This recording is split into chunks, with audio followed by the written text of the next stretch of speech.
Saudara, pemilu 2024 akan diselenggarakan sebentar lagi. Peran pelajar sebagai generasi penerus bangsa menjadi semakin penting dalam memahami proses demokrasi. Menanggapi hal tersebut, berikut beberapa tanggapan dari para pelajar mengenai perlunya pemilu 2024. Perlu, karena kita ini kan Indonesia itu negara yang demokrasi ya. Jadi pemilu itu memang harus diperlukan untuk memilih presiden yang berikutnya. Karena jika kita memilih presiden yang berikutnya berdasarkan pilihan kita, mau presiden itu performanya bagus atau kurang, itu kan sudah termasuk pilihan kita sendiri. Jadi tidak bisa disesali atau dimanapun.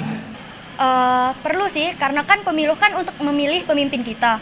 Kalau pemilu tidak diadakan, lalu memilih pemimpin-pemimpin itu dari mana? Sedangkan kita adalah negara demokrasi yang harus dari rakyat untuk rakyat, dari rakyat untuk rakyat lah pokoknya. Jadi harus ada suara rakyat di dalam pemilihan pemimpin tersebut.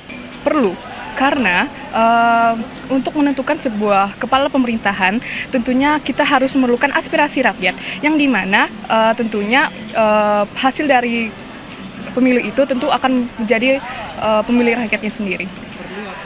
Menurut saya pemilu perlu sih, soalnya kalau dengan ada pemilu kan ada kontribusi dari rakyatnya sendiri. Jadi kalau ada kontribusi dari rakyatnya sendiri itu mungkin lebih bagus ya. Kalau untuk pemilu tentu dari kemarin sampai saat ini pasti diperlukan. Seperti yang udah saya bilang sebelumnya, pemilu itu kan pemilihan umum ya kan. Jadi harus transparan supaya bisa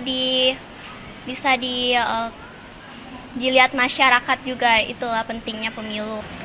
Menurut saya perlu sekali, karena tanpa pemilu kita tidak bisa memilih pemimpin dengan cara yang benar-benar demokratis, dan juga ini melatih kita untuk memilih siapa sih sebenarnya yang bisa dapat kita percaya. Tentunya pemilu itu perlu untuk diadakan, karena menurut saya dengan adanya pemilu kita tuh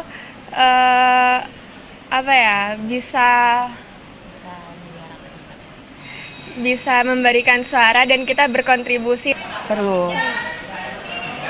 karena alasannya tuh kan ini kan pemilihan presiden dan wakil presiden. Karena kan presiden itu sangat berperan penting ke negara, karena dia juga pemimpin negara, dan pastinya negara itu butuh pemimpin yang bagus dan juga bertanggung jawab sih.